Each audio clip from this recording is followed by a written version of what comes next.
Development during childhood and adequate thyroid hormone ज्यादा जरूरी है ब्रेन डेवलपमेंट के लिए ऑल्सो। ठीक है, तो हमें थायराइड का जो हार्मोन जो के लिए हमारे बॉडी में जरूरत होता है। तो अभी जानते हैं कितने प्रकार के थायराइड होते हैं। ठीक है, जो टाइप्स ऑफ थायराइड होते हैं वो नॉर्मली 4 प्रकार के होते हैं। तो क्या आपका हाइपोथायराइडिज्म जो कि आप सुनते ही होंगे, एक हो गया हाइपर, एक हो गया गोइटर, एक हो गया थायराइड कैंसर। तो अब हम इसके बारे में थोड़ा सा डिटेल्स में जानते हैं कि किस तरह से क्या सिम्टम से हम जान सकते हैं कि हमें हाइपोथायराइडिज्म है। अगर आपका बॉडी का टू लिटिल T3 और T4 है आपके बॉडी में, और तो आपको हाइपोथायराइडिज्म का परेशानी हो सकता है, जिससे आपको टायर्डनेस रहेगा, हमेशा आप डेजी फीजी फील करोगे। ओके, आपको कंसंट्रेशन में, मतलब जैसे आप यहाँ पे कॉल पे तो हो बट आपका दिमाग कहीं और है। ओके, वो जो बोलते हैं ना बॉडी एंड माइंड का कुछ तालमेल नहीं है, आप कॉन्सेंट्रेट नहीं कर पाओगे किसी भी काम में। ओके, आपकी स्किन ड्राई हो जाएंगे, आपके नेल्स टूटेंगे, इनफर्टिलिटी ये होता है, और depression, constipation, sensitivity, heavy period में पेन हो सकता है। ठीक है, मसल क्रैम्प्स हो सकते हैं। ये सारे प्रॉब्लम्स अगर आपके बॉडी में दिखते हैं तो आपको एक बार अपना थायराइड का चेकअप करवा लेना चाहिए, ये जानने के लिए कि मेरा सही से है या नहीं है। अभी हम जानते हैं हाइपरथायराइडिज्म में क्या क्या होता है। टू मच T3 और T4 आपके बॉडी में हो जाते हैं, तब जाके आपको हाइपरथायराइडिज्म बोला जाता है। उससे क्या क्या प्रॉब्लम होता है, उससे एंजाइटी होता है, ओके, उससे वेट लॉस होता है, मूड स्विंग होता है, अभी आप सैड फील कर रहे हो, आप नर्वस हो जाते हो, आपका हाइपर एक्टिविटी का प्रॉब्लम रहता है, नींद सही से नहीं आता है, आपका मेंस्ट्रुएशन पीरियड मिस होता है, मसल वीकनेस होता है। ठीक है, ये इरेगुलर हार्ट बीट रहता है, ये सारा आपका जब में प्रॉब्लम होता है। ये सारे सिम्टम्स से आप जान सकते हो आपको है।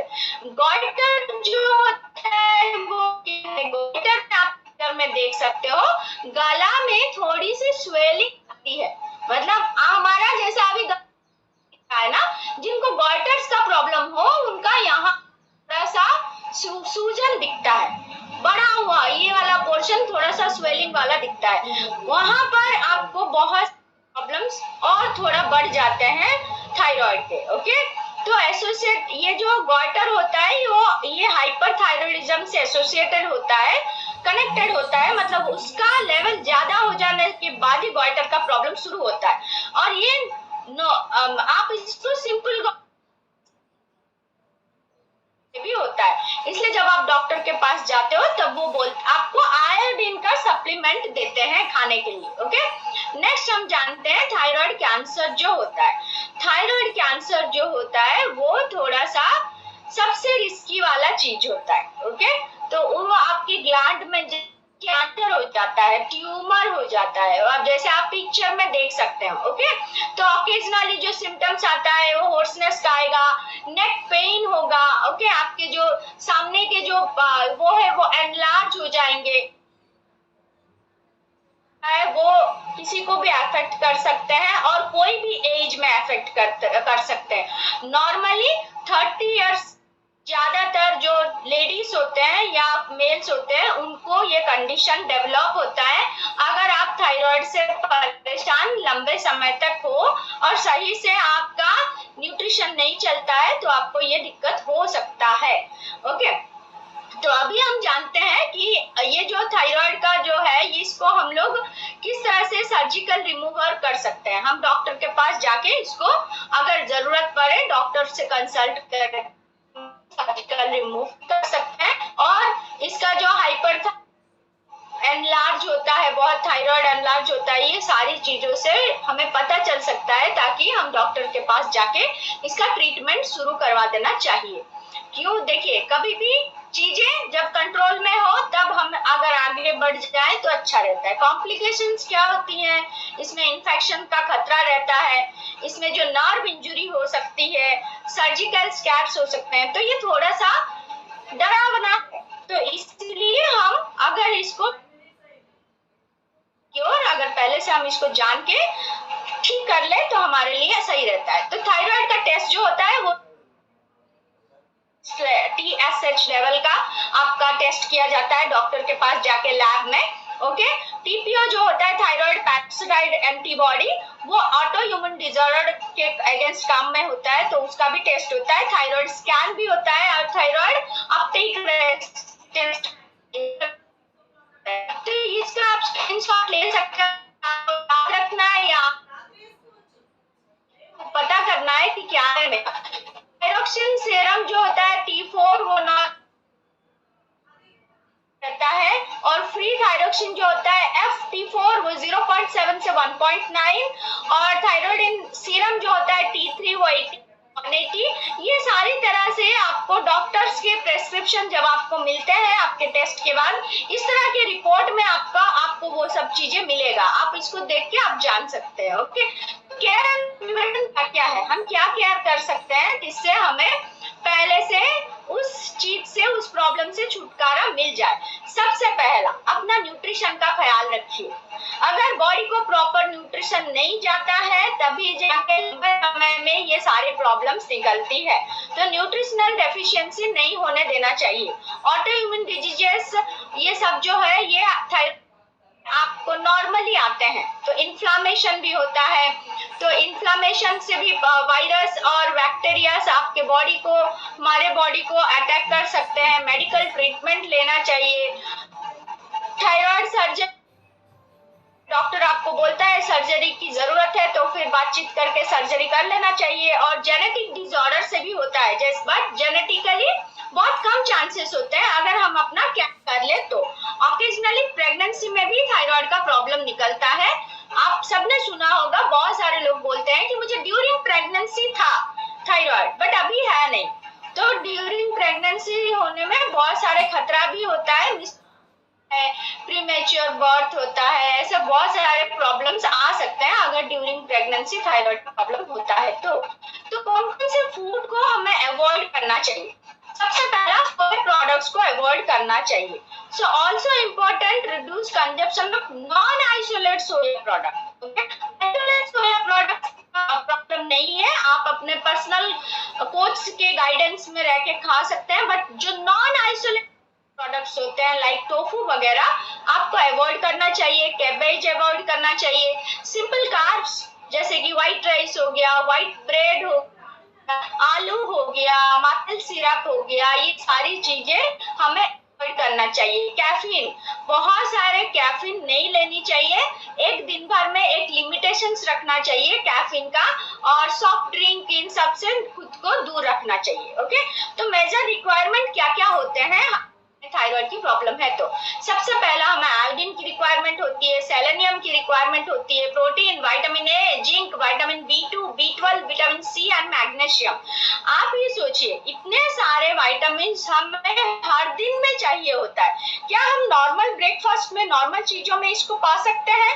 नहीं, मुश्किल है हमारे लिए ये सारी चीजों को इकट्ठा करना, बट हमारे पास एक आसान और बहुत आसान तरीका है, ये सारी चीजों को हमें मिल जाता है, वो है हर्बलाइफ न्यूट्रिशनल प्रोडक्ट्स। ओके, तो आयोडीन जो होता है, आयोडीन काम बिल्डिंग ब्लॉक्स को बिल्डिंग करने में ज्यादातर काम करता है। वो की इंग्रेडिएंट होता है थायराइड हार्मोन का। मतलब अगर किसी को भी आपने सुना होगा थायराइड की प्रॉब्लम, अरे तो आयोडीन ठीक से खाता नहीं है इसलिए तेरे को ये प्रॉब्लम है। ओके, तो आयोडीन बहुत ही ज्यादा जरूरी है। तो आरडीए रिकमेंडेशन के अनुसार 150 माइक्रोग्राम्स पर डे हमको चाहिए। ड्यूरिंग प्रेगनेंसी ये 220 ग्राम्स हो गया, बढ़ गया। और लोग क्या करते हैं, बहुत सारे लोग अच्छे से कोच के बात मानते नहीं है और प्रेगनेंसी के टाइम पे न्यूट्रिशन को ही छोड़ देते हैं और बोलते हैं, घर पे बोलता है ना खाओ, बस न्यूट्रिशन मत खाओ। ओके, तो घर वालों को थोड़ा सा